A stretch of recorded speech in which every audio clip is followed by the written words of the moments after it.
welcome to Zoom. Getting familiar with that chat feature, which is where we're going to ask you to answer and ask questions along the way. If you're tuning in on Facebook Live, welcome from that channel as well. Feel free to type in your questions along the way in the comment feature. We will be monitoring those. We have two presentations today, and we'll try to take all of the questions after both presentations.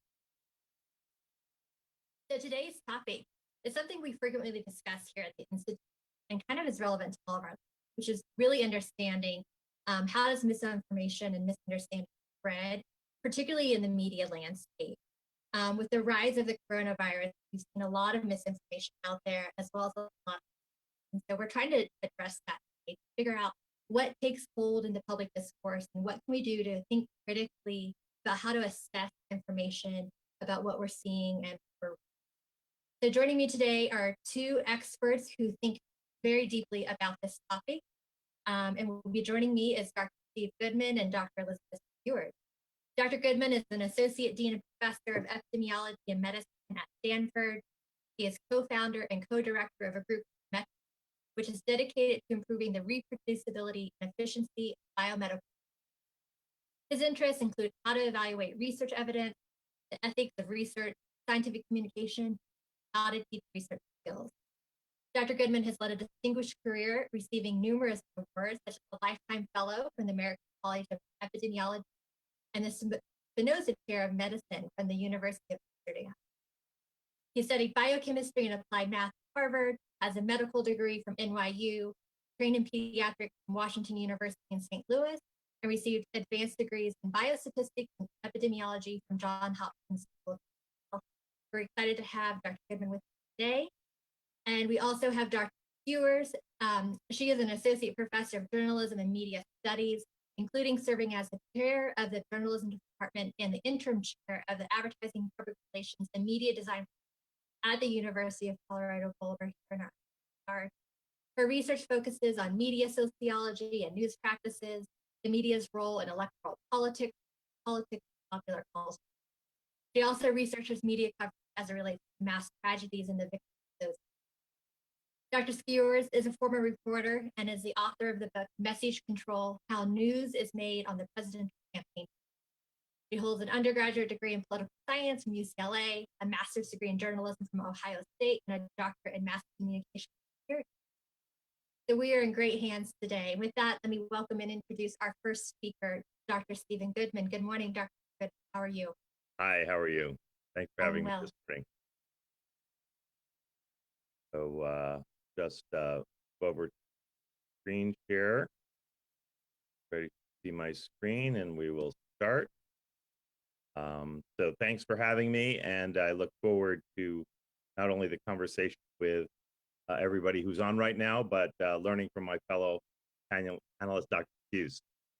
Anyway, we're talking about myth, misinformation, and misunderstanding. Usually I teach about fact, real information, and proper understanding. So this is a little bit of a change of pace, but this is just the flip side.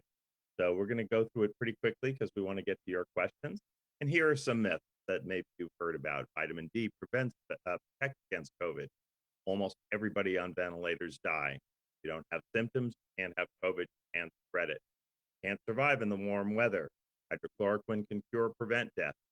Children either can't get it or can't get sick from it, and Advil makes it work. So we're going to talk about this. We have to talk about the fundamentals of what is good science. Now, everybody knows that science is about getting truth. That's easy. What's in the book, it's fact. But that's really not the active part of science. The active part of science is to get the uncertain right, what we don't know right, how sure we are. That is really hard.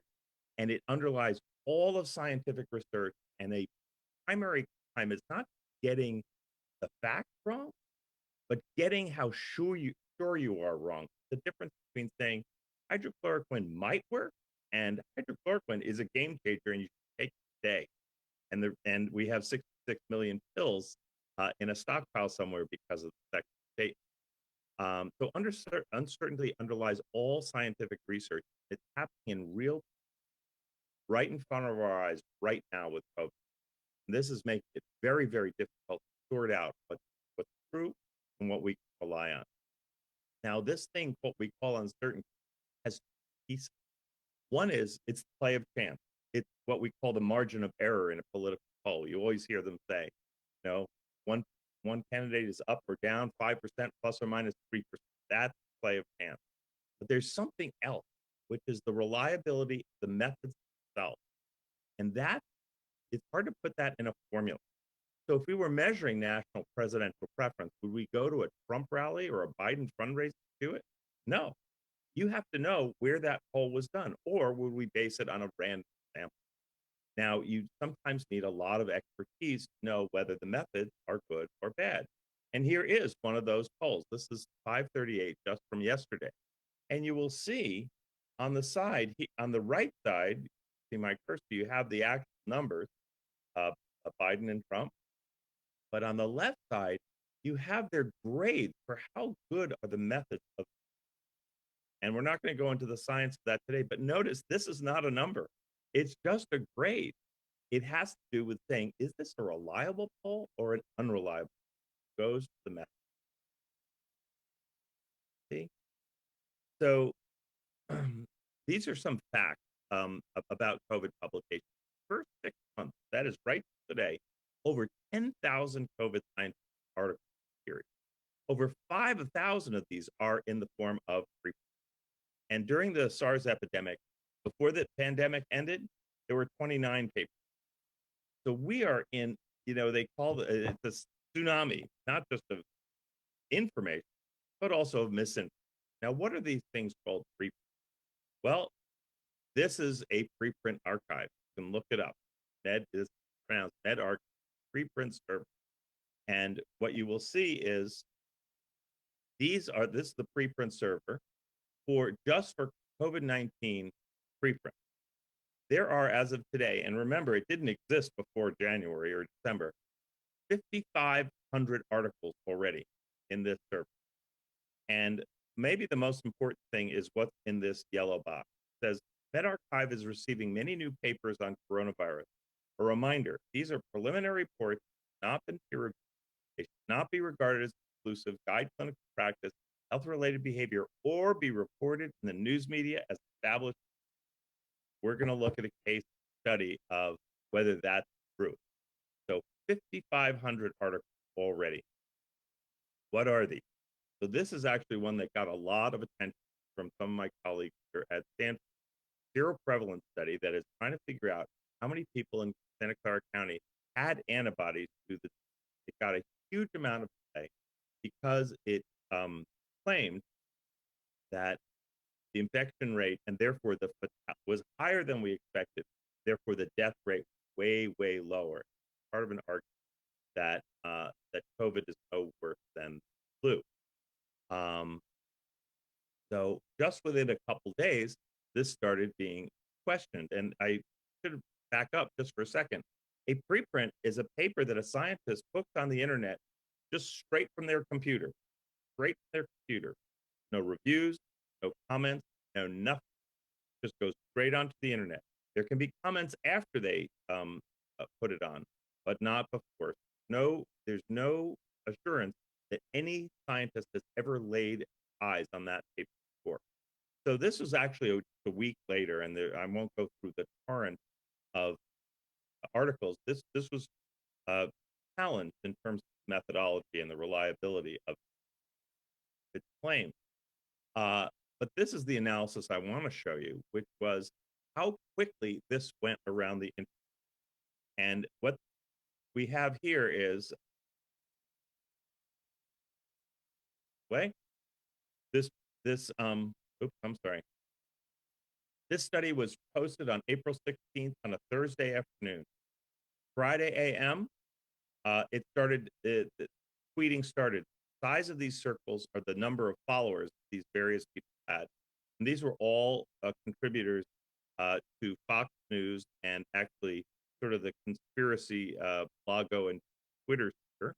And this is a series of tweets and retweets of this paper. And I'm not going to read all the names, but it's basically through this sort of hyper-connected information sphere that we know as Twitter.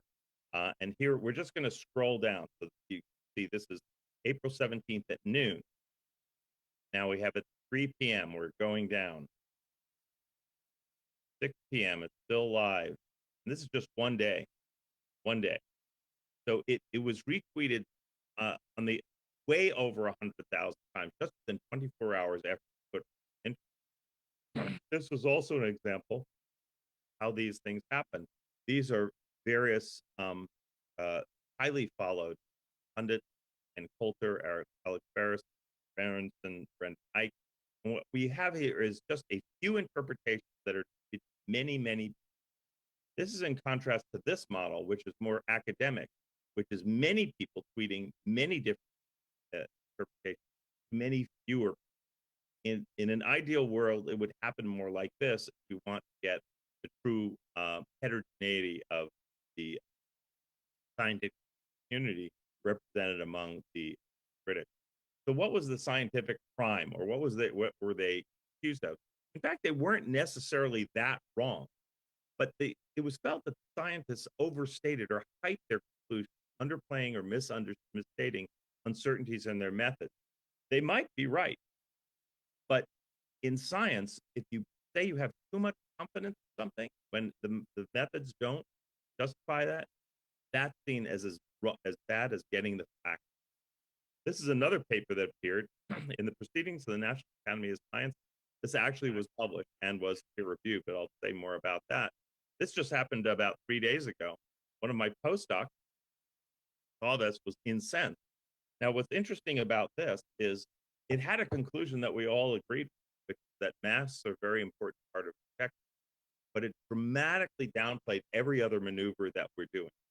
And it was felt they tremendously overemphasized and overplayed the role of masks. I won't go all that, but egregiously so. So he wanted to write a letter and coordinate the letter saying this should actually be retracted. I'd have heard a few other retractions recently of major pieces. Now, when I first looked at this, I hadn't appreciated the last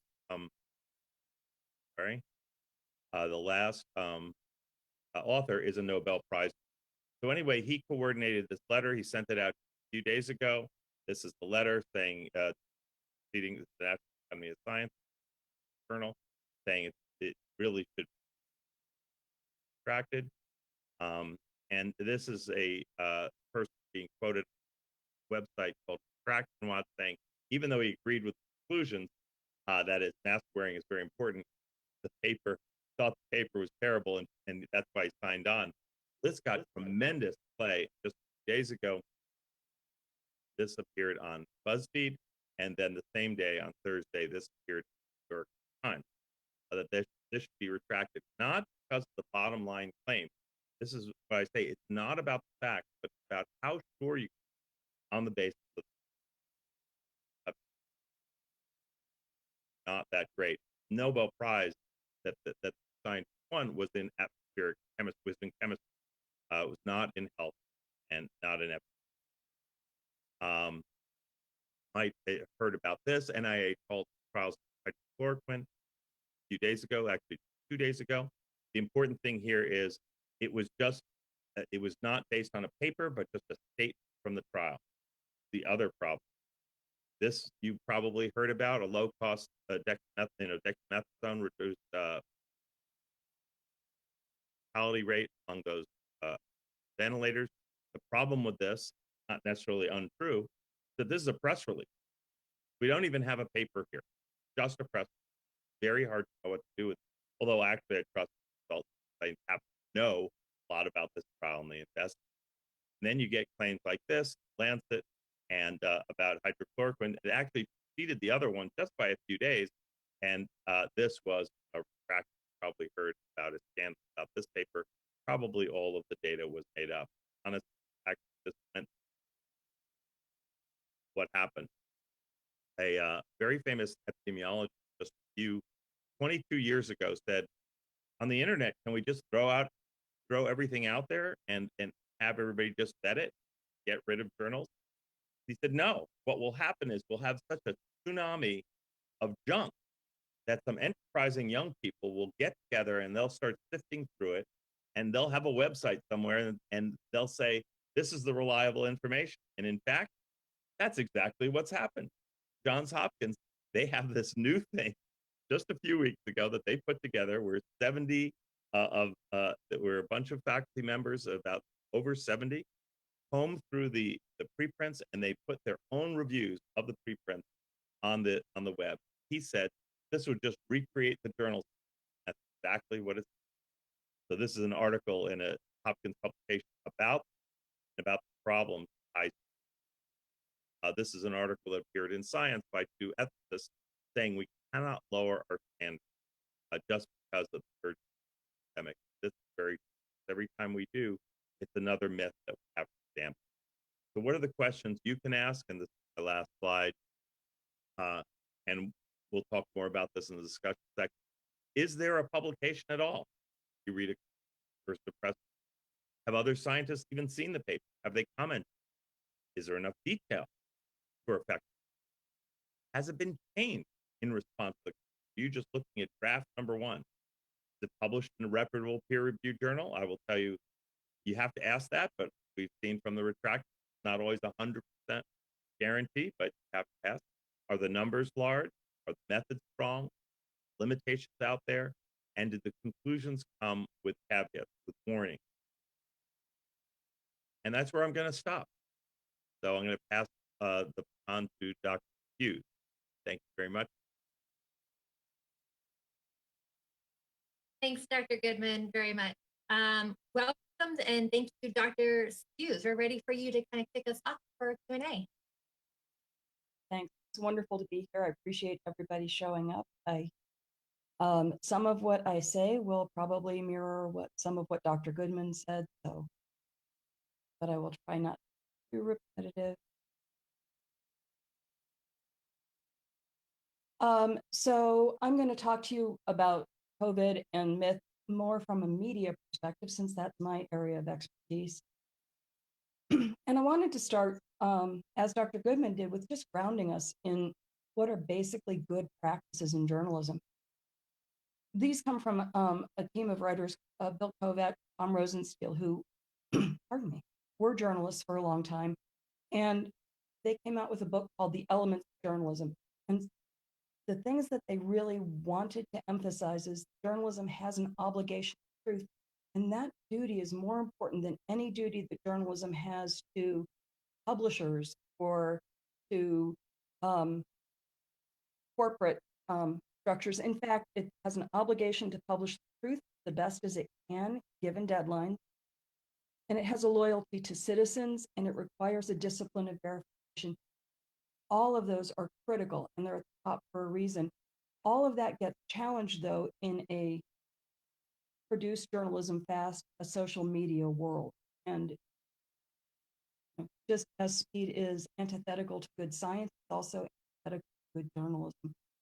So one of the things that we also need to talk about is how polarized we are when it comes to understandings of the media. Trust in media, this comes from Gallup research by political party, shows that Democrats place more trust in the media than independent or than Republicans. See that gap has widened. So in 2019, the most recent year data is available. You have more than a 50% gap between Democrats and Republicans in terms of their trust in the media. This also shows up in our understanding of how COVID, people who lean left tend to trust the media a whole lot more about information on COVID than people who lean right. Who lean right trust the government a whole lot more for COVID information. Yes. Do you want to share your slides so we can see? I think you've got slides to accompany some of this. I thought I was showing slides. I'm sorry. That's okay. It was lovely to hear you just talk. I think we want to see some slides too. Hold on, let me. Hopefully was.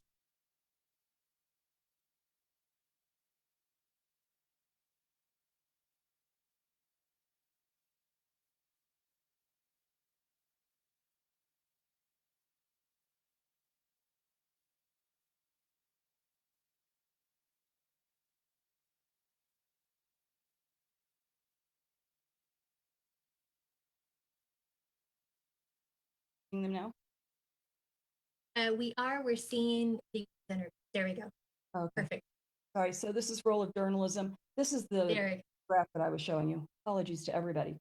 Again, and you can see the difference in Republican and Democratic trust of media, with independents falling somewhere in the middle. So where we are right now is what a lot of people in the media and some health experts call an infodemic. In addition to having a pandemic, we have this overabundance of information. And the fact that there is an overabundance of information means that it's much harder for the public what's real and what's not. A recent Pew study said that 2/3 of Americans have said that they're seeing news that seems that a lot of it is made up. And part of the problem is that we've seen newsrooms, because of market considerations and budget considerations, have to trim and trim and trim their staff.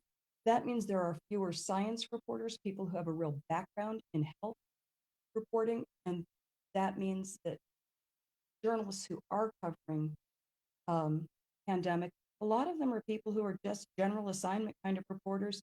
They don't have a lot of expertise, and so they fall back on traditional journalism practices, trying to give balance to all sides of a story, and not all sides when it comes to science are necessarily equivalent. So there's less critical judgment about what might be real and what might not be real. But this overabundant information is causing real problems. Also a problem that information about the pandemic has become politicized, that it has become an issue where there's not real consensus. Some people in politics say one thing, some people in politics say another thing.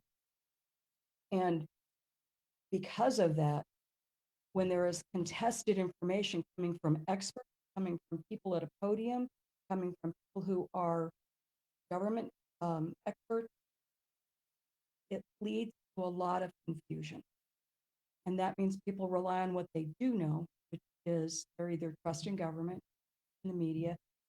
And so we see things where people now, again, according to Governor Doug Burgum in North Dakota, some people are being mask shamed. If you wear a mask, it's a political statement. If you don't wear a mask, it's a political statement. It's no longer a public health statement.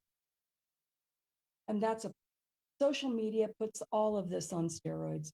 Social media is where most of the misinformation about COVID-19 has been spread, and it continues to spread there. 25% of the most viewed videos due to significant misinformation or misleading information about COVID-19. Studies of social media show that information that is false, which is more usually dramatic, usually more sensational, so it spreads farther, it spreads faster, it spreads deeper, because we have these, oh my God, I can't believe moments, right? And so we post, repost, we retweet, we put it on our Facebook page. The novelty of it makes people more likely to share it. And the other thing about that is, when we see information on social media, from our friends, even if we've never met these people, our Facebook friends are our friends, our guard is down, and we tend to believe the information more than it comes from a media source. So if you look at this particular chart, you can see that social media, if you look at the total chart, about 68% of the public believes that social media websites and apps do contain misinformation, but again, they often tell what's true and what's not. 54% say misinformation is coming out of the Trump administration, 45% misinformation coming out of mainstream news. What we're seeing on social media is information that says initially virus was a hoax. In Great Britain, a lot of stories about the virus being caused by being close to 5G cell towers. That resulted in cell towers actually being pulled down, and a lot of unverified treatment. All of this kind of gets coalesced, if you will, in this video. So on May 4th, a 26-minute video went online. It was called Pandemic, and it actually is a trailer for a full-length film that is supposed to be coming out sometime this summer. Hasn't been released yet. But one of the lead people in this video is Judy Mikovits, and she's a well-known figure in the anti-vax movement. And she's made quite a few claims that have been discredited by science about COVID-19. And in this video, a lot of it get repeated. Hydroxychloroquine, the fact that it is effective against coronaviruses, no scientific evidence for the fact that the virus was actually created and created so that billionaires profit off of a vaccine that people would then flock to take. He reportedly said that if you get a flu vaccine, you're getting coronavirus, and no evidence of that. And she said that wearing a face mask increases your chances of getting ill, of getting coronavirus. No science support. But it was posted, and much like some of the stories Dr. Goodman showed, this one posted on May 4th. It went from being posted to QAnon, just has a Facebook group, posting it on their page. From there, it got shared out by another 1,600 people, including an anti-vaccination doctor who appeared on Oprah, so it had some celebrity. So if you, again, think about those bubbles in Dr. Goodman's presentation, more likelihood to spread. An MMA fighter, also more likely to spread because of some celebrity there. And you can see in this one graphic how over just in a matter of days, pandemic video just started getting shared more and more and more. A total of nearly 2.5 million interactions on social media, compared to a lot of other types of stories. It was shared by a Republican politician. It started circulating in mostly conservative media circles, viewed 8 million times, the 26-minute trailer, before it was finally removed by Facebook and YouTube for violating their policies on misinformation. So how do you know what's false? Well, there's a lot of places, especially with COVID-19, that are trying to give us accurate information and tell us what is real and what is not. So you've got all of these sites, World Health Organization, Federal Emergency Management Agency, CDC, Department of Defense Remote Control Center on Coronavirus, and even organizations like PolitiFact, which normally deals with political claims, but because coronavirus has become a political issue as well, PolitiFact has a section on coronavirus where you can get ratings, and if you scroll down a page, you get more detail on why that rating is given. So drinking a bleach solution will not ward off the virus, and that gets its highest false rating because drinking bleach or a bleach solution is very antithetical to good health. And what can you do to stop the spread of false information? First of all, is fact checking the information that you see on social media. And if you see something that's incorrect, correct it, even if it's from one of your friends. The problem is when we share false information, it adds to the noise of the whole tsunami of information about COVID-19, and it gets retweeted and reshared. So checking the information, making sure that before you retweet something, that you verify it, and provide links when you do that, so people who see your post or your retweet can know where you fact check that. And again, you can go to some of those websites I just posted. Avoid repeating. This is a hard one. So if you see false information and you're trying to correct it in the best, way, in trying to inform the public, trying to debunk it, when you repeat that information, you actually amplify it. So try to avoid repeating it. Just put out accurate information. It's something that's a little hard to do. It's something that news organizations had to do, that repeating the error only for some reason, even if it's in a correction about familiarity and hearing it repeatedly. So these are some things that you can do just for the end of the world, try and tamp down the amount of misinformation that's out there.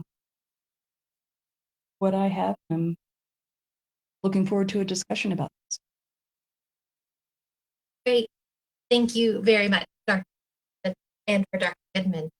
We have a ton of questions coming in, so let's try to sort through and dig through some of these and carry on this conversation.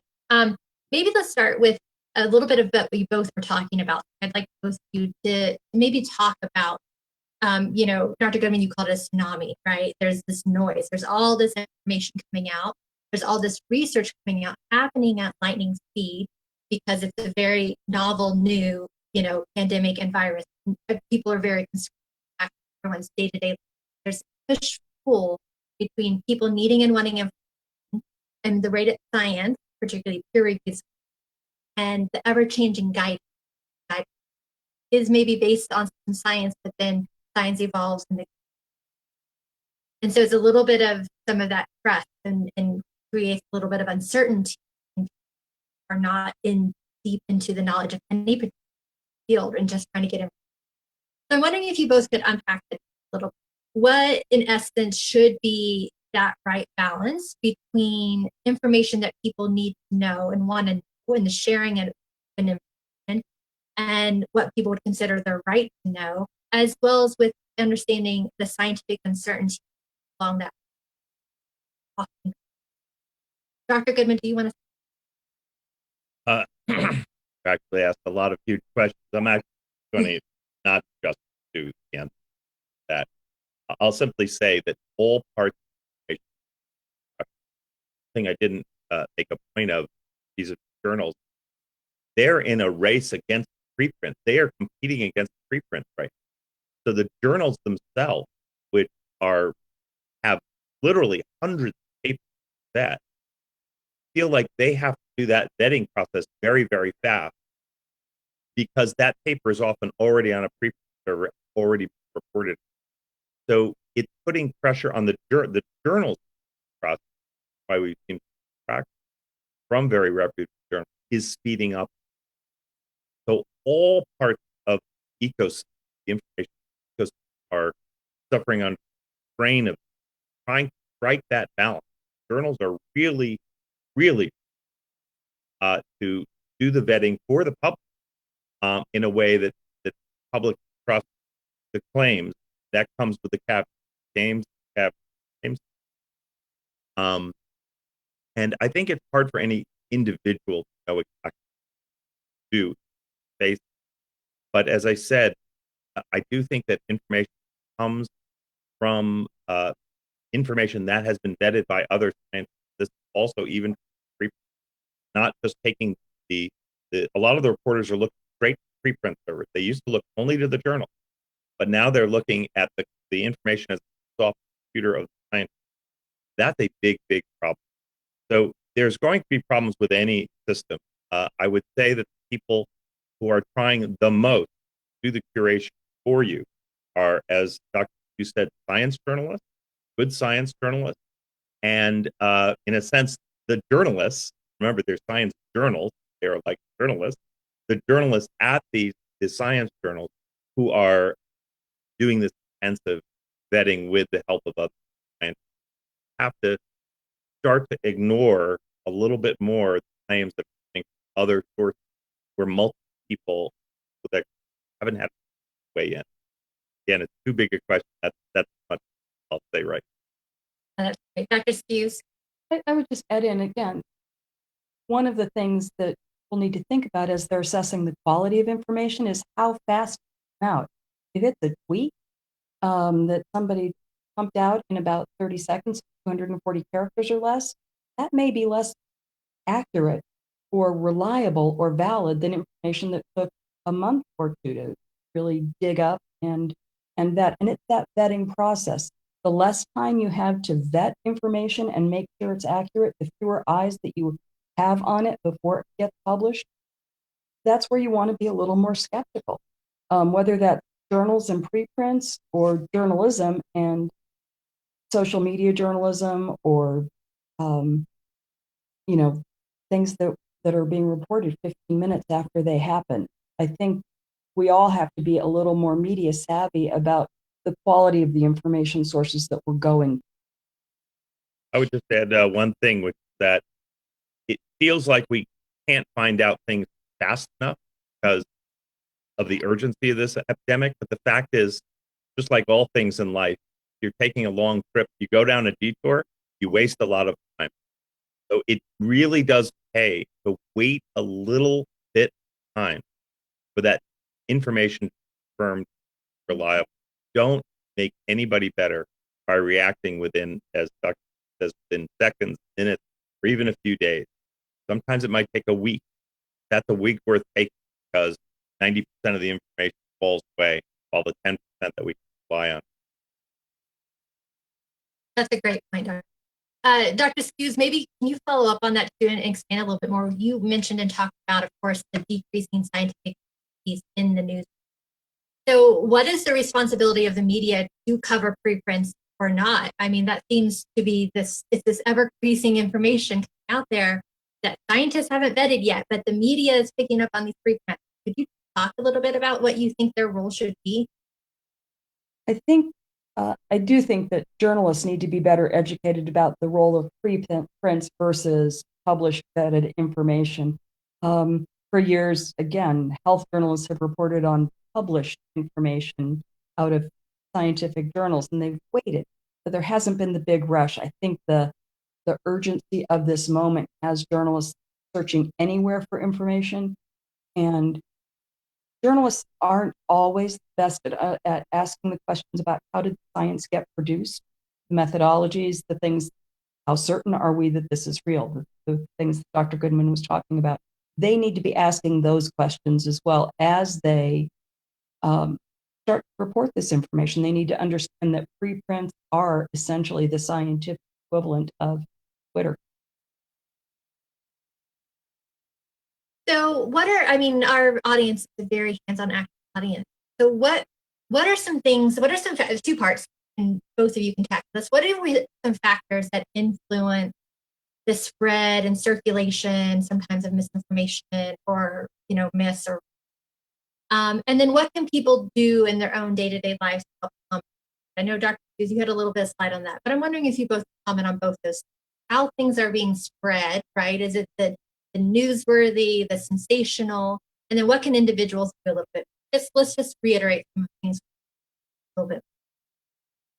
Well, and I'd say sensational, I'm going to jump first. I'd say sensational, but it's also, again, you think about this, are desperate, good information.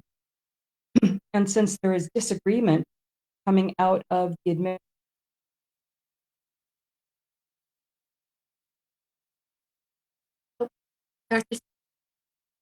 Dr. Are you with us? Information is. I'm sorry. You cut out briefly. Maybe if you could start right over from the top. Thank you. So yeah, if we're looking at the quality of information that we're getting and the disagreement, the lack of consensus coming out of the political administration, coming out of our range of media organizations from left to center to right, the lack of consensus means that the public, which really wants good, accurate information, gets too much information from too many perspectives and is highly confused. So I think that, again, we need to go to media sources that we trust, but the media journalists who are covering this need to step up and do their jobs a little bit better and ask those questions about how it was produced. Because they do have that public duty to inform, especially in a pandemic. Dr. Goodman, what is the role of scientists? You know what I mean? They're doing research, but what is it beyond their research that they can be doing to help ensure that people are taking their information as best? Honestly, I think we have to be very careful about preprints. Preprints have a very valuable purpose, which is as communication among scientists. But now, because of this epidemic, we're looking, the public and the media are looking at them as scientists. So the scientists themselves need to think carefully about whether they should be preprinting their information on the preprint server, and what the balance is of possibility that it might be misinterpreted, spread very fast without vetting, versus the benefit of speed.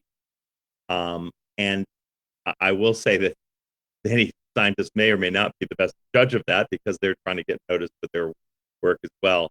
So I would slow down the flood of information going to preprint servers, allow the information that is no longer science who can judge. It's going, as I said, straight to the headlines, straight to Twitter. And so scientists can play a role, first of all, being sourced for, because Dr. says many reporters are covering carjackings this morning and COVID news in the afternoon because there aren't dedicated science reporters. News simply not many science journalists do this. So scientists themselves have to help play this role. And for those who are generating the research, I actually think unless it's of highest methodology and of absolutely critical urgent public health need, that they should not be using preprint servers as an alternative destination and go through the traditional routes, which, by the way, are moving with lightning speed. There are many journals that are publishing papers within a week. So after it's been seen, after they've pulled in a lot of favors and twisted a lot of arms to get the papers reviewed. So sending it through the journal process is no longer the month rate it once was. We're getting speed out of the journals that we thought we could get out of. So serving as a source for the media and not sending their own work out fast, and also setting up services like I showed you from Johns Hopkins, where they themselves spend time vetting the most prominent things that are out there that maybe haven't been vetted. We're getting close on our time, but I would love for each one of you to take this and position yourselves of a friend or a family member came to you and presented you with a piece of false information or something that seemed like an obvious false. How would you respond? Like, how would you individually, whether that's on social media or in person, how would you respond to that person? Dr. Skewes, please start for us. Yeah, I think the first place to start is with really compassion and understanding, trying to find out why that person thinks that information is accurate. And I've actually done that with a couple of people, less around COVID than around other issues. But when they say something that doesn't seem to be supported by the information that I know, one of my first questions is, oh, where did you hear that? Tell me a little bit more about it. What was the evidence that was presented in the story? Could you send me a link, right? I want to know where you got your information. And then, then it's a conversation to say, because that's not my understanding. I'm not going to tell them they're wrong, but I'm going to say, that's not what I understand. And here's where I got my information. And let's talk about kind of information quality and whose information might be more accurate. I think it is important to recognize that people have their trusted sources of information. And if I go in and simply try to say you're wrong and where you go for information is stupid, that doesn't open up a conversation and that doesn't help correct misinformation. Dr. Goodman, how would you respond to someone who came to you? Actually, my answer almost exactly like Dr. Skewes. I would say, there's the parable, give a man a fish and you feed him for a day, teach a man to fish and you feed him for a lifetime. What she described is teaching a person how to fish, that thing, where do you, why do I rely on different source than you? And where can you go for different information? Unlikely you will literally convince them just on the basis of your authority that something is right or wrong. But that doesn't solve the problem. You have to help them understand where you look, where they should look for reliable information in the future. Because this is just one of many discussions you might be having with them if they don't do that. So I think pointing people to sources of what we would consider more trustworthy information and explaining, just as you said, why we might not rely on that, because most people want those criteria that we use. might want to know, why does the sample, why does it matter that it was really big study, or why does it matter that randomized? These sort of words, things that people hear, but they don't know how to interpret. So teaching people, meeting them where they are, teaching them what we use, I think that's the best.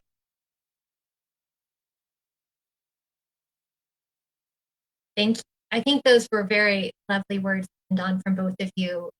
It's very foundational to what we do at the museum, which is definitely having empathy and listening and having those conversations and dialogue across all different spectrums, right? Because everyone thinks that they know and have that information they can bring to the table.